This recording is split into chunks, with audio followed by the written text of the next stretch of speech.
mic. Yeah. All I need is one mic. Yeah. All I need is one mic. Hey everybody, welcome back to One Mic, where I watch shit so you don't have to. And today I'm here to talk about Season 2, Episode 4 of HBO's Euphoria, entitled Those Who Cannot See, Think of Those Who Can.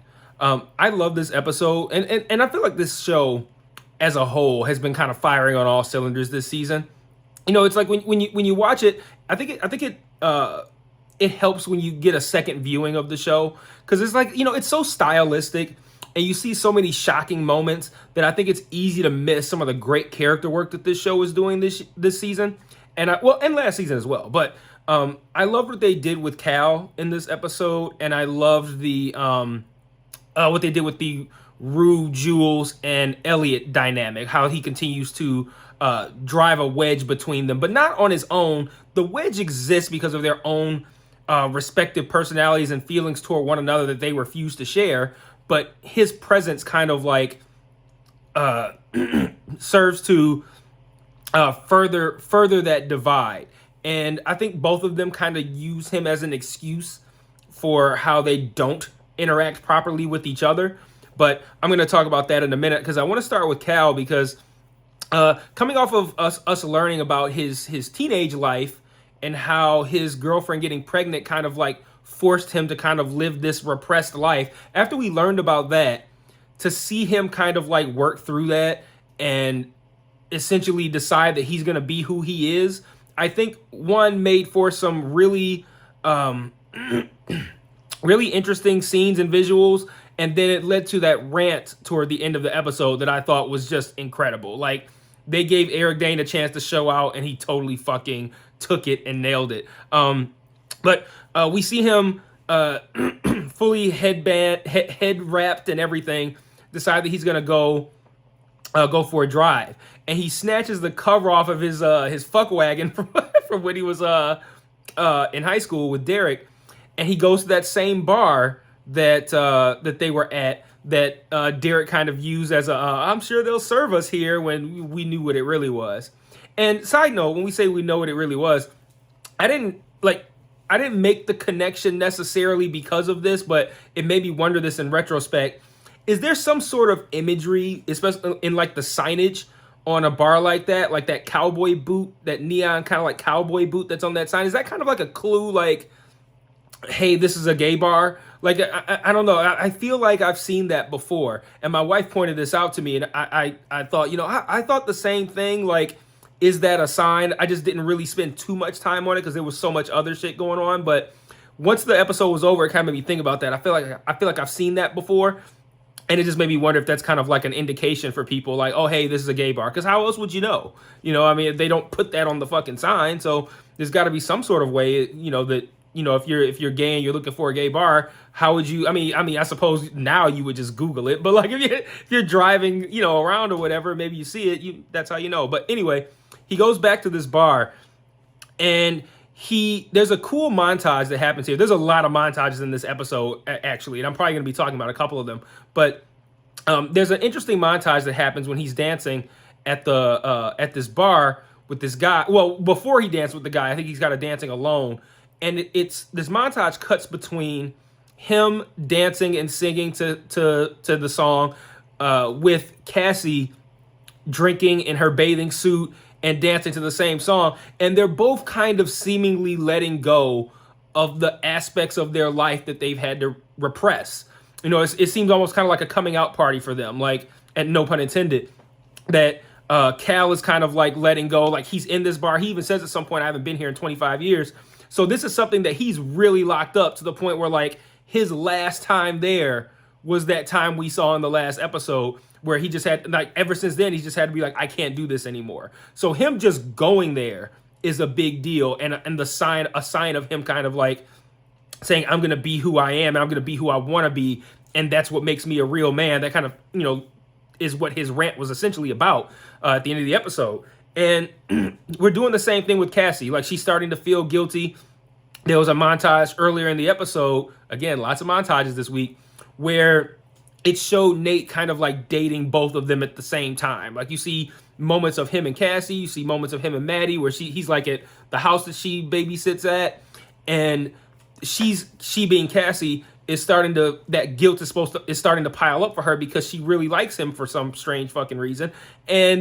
But she also feels that guilt over betraying her best friend.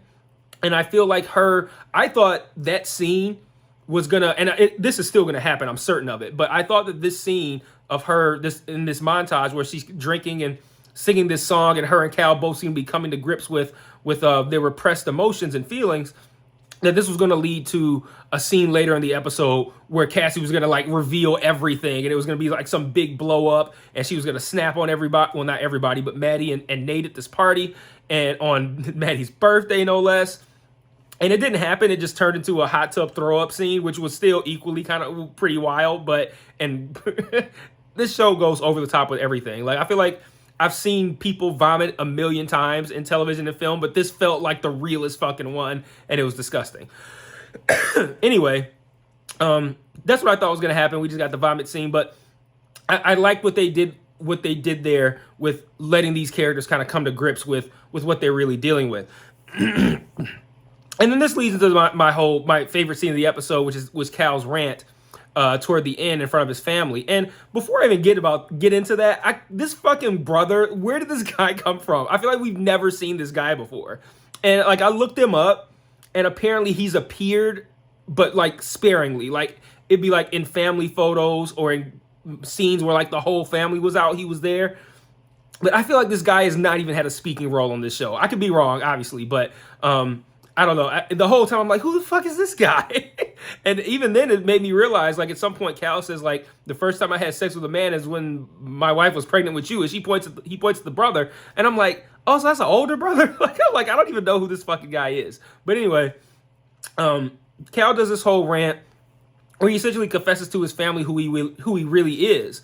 And he makes a great point that I found interesting. In his rant, he says something like, I could have told you guys I went to a bar. I fuck some young hot chick in the back of my car, and you'd be 1/10 as appalled as you are over what I'm saying right now. And that's true. That's an interesting point. He calls them all hypocrites because they all have secrets, and he's the only one who's I guess man enough to share his, because he ties all of this, even still as he's kind of like having a breakthrough. He ties all of this still into, this is what makes me a man. And my opinion of masculinity has always been, if you are a man and you have to state how much of a man you are, or you have rules or criteria that you have to follow that makes you an alpha male, if you use the term alpha male, you are a fucking coward. Like, there's nothing manly about having to state or quantify how much of a man you are. Like the what makes you the most manly or the most womanly or whatever it is you're fucking aspiring to be is being who the fuck you are, no matter what anyone else says. And that sounds like some Saturday morning special shit, but it's true. Like if you're out here trying to pretend like you're someone else to get the approval of people around you or people you don't even know, there's nothing manly about that. So like for him to kind of just come out here and say like, I'm going to embrace who I am, that is a great thing to have. That's a great move to make. But even then, he's still tying it into like, this makes me a man. Like, I'll fuck whoever I want. That makes me a man. Like, fucking whoever you want is being who you are. Like, that's just being yourself. It doesn't make you a man. Like, you're just a man. This is who you are. It's just biologically what you are. Period. Side rant over. Anyway, he makes a great point about this, and he points out how all the rest of them have secrets. The wife has apparently some letters that she saved and flirts on Facebook or something. We all know what the fuck Nate's got going on. And then he talks about the brother's internet porn search history. He said something about cum funnels. I don't even know what that is. He said cum funnels. He said pissing in people's asses. Like, he's like, if Cal is disgusted by your porn history, then that's a problem. Like, so like this guy does everything. So like nothing, I don't think anything should gross out Cal. Like he doesn't strike me as somebody who has a weak stomach for sexual stuff. But man, Cal fucking lost it, man. That rant was so funny, man. And that I'm going to skip ahead. Spoiler alert, dick count this week is 1. It was Cal's because the whole rant happened with his dick out.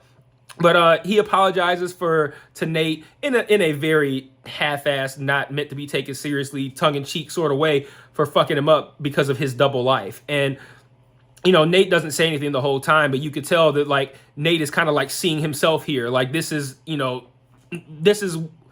he's the reason I am the way I am, and that Nate just has to sit there and be quiet. You could tell the other brother's completely oblivious to this, and Nate's just sitting there taking it all in. Pause. But yeah, it was an incredible rant. It was incredibly funny, and yeah, I liked it. I liked it for the idea, the positivity of being who you are, but also the hypocrisy of the outwardly perception of like, oh, so he's he's somehow looked at in a different way because he's had sex with men, but he could cheat on his wife, and they wouldn't say, why would you say that? Why would you do that? They would say, why would you say that in front of mom?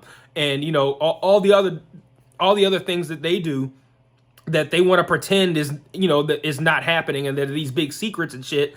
Like they're no different than him. They're no better than him. He just right now apparently has the balls to talk about it and put it out there on Front Street. So yeah, I loved everything they did with Cal this week. Eric Dane was able to show out, and that was super, super great to see.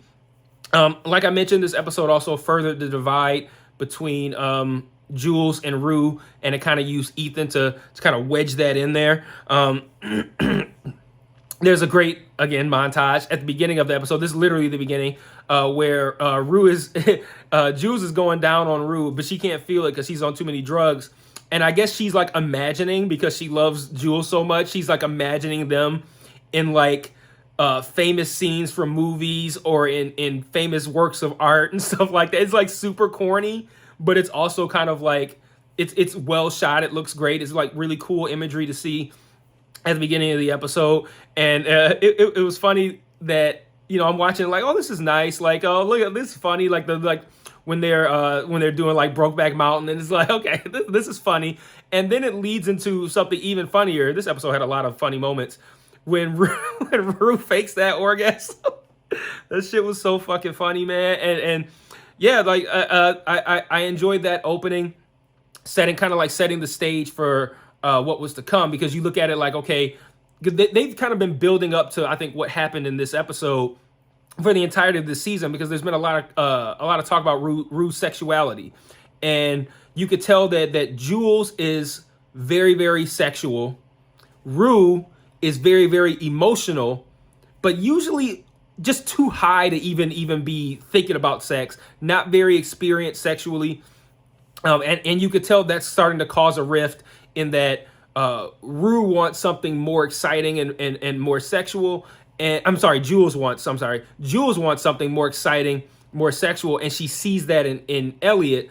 And Rue wants to just be with her, but can't even really like verbalize it or express it because she's too busy being high all the time. So, we start off with I keep wanting to say Rue and I mean Jules. Jules and Elliot alone, kind of talking about the faked orgasm thing. And then it leads into like eating pussy on hands and shit like that.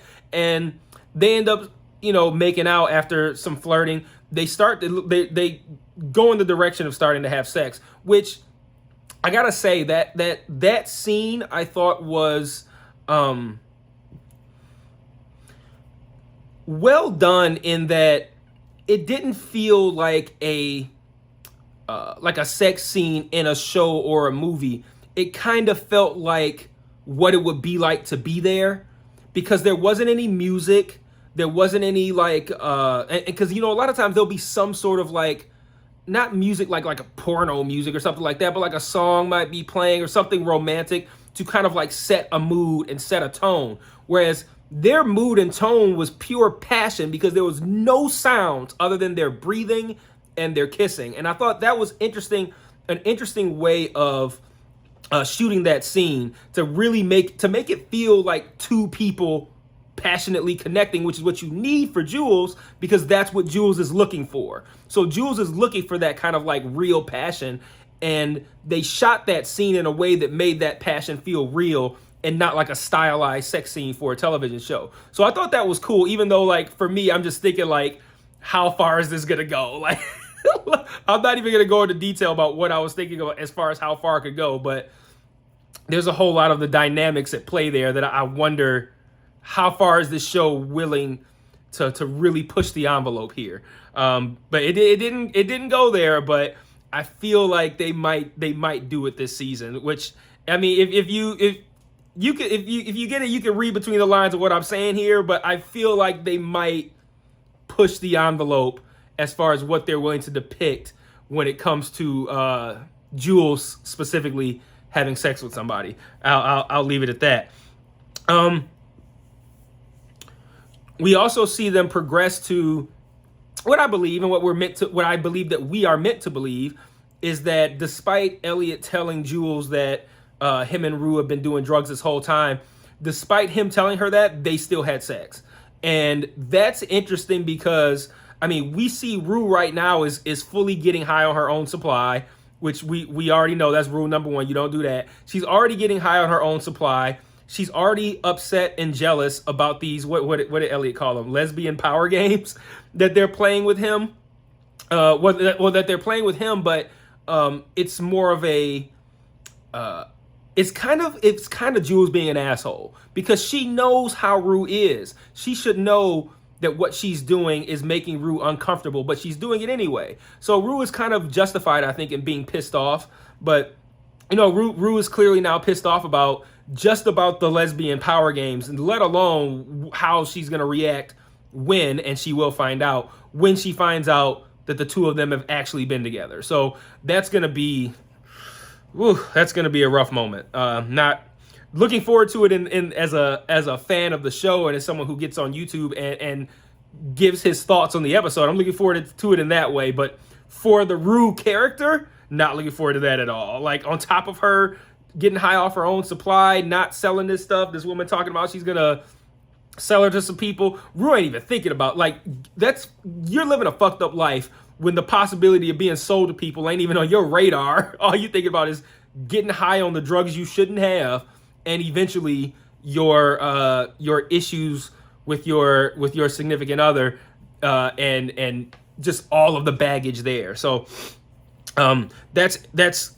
gonna play out in a pretty terrifying fashion, I'm sure. And then we also have an interesting sequence toward the end of the episode where Rue's high. She gets up and she goes through a doorway and she's in a church, and we see Elliot there, we see Jules there, and she hugs this preacher who's a black guy, but it turns out that she's actually hugging her father, and she's kind of like verbalizing about basically being a disappointment and letting him down and being a bad person. And if you think about what we know about her father, and I'm full transparency, I did not remember this shit. I had to look it up. But once I read it, I remembered it. But the whole thing of her father dying when she was a kid, like, that's kind of how she got into drugs. Because if you guys remember, there was a scene where she said that he was too out of it to notice, and she took some of his oxy to like get high with him, and then she just laid in the bed with him, and then that became a routine. So like, she had got like Valium after having like a panic attack, which was her first exposure to drugs, and then taking care of her father while her mother was going working all the time, she started taking his drugs because he was too busy dying to need them. She started taking his drugs, and that's kind of where everything went.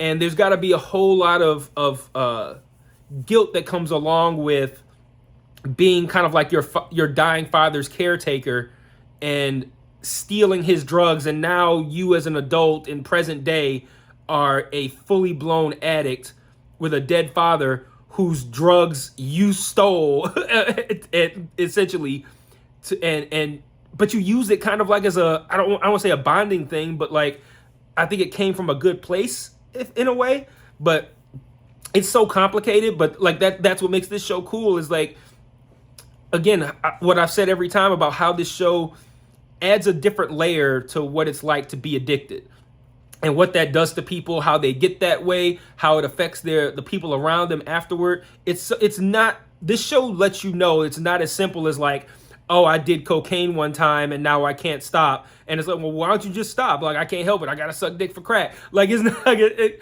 it's not as black and white as that. And I think this show does such a great job of depicting that. Now, a couple of things I don't like. Everything involving Nate and Maddie and Cassie is moderately to not at all interesting to me.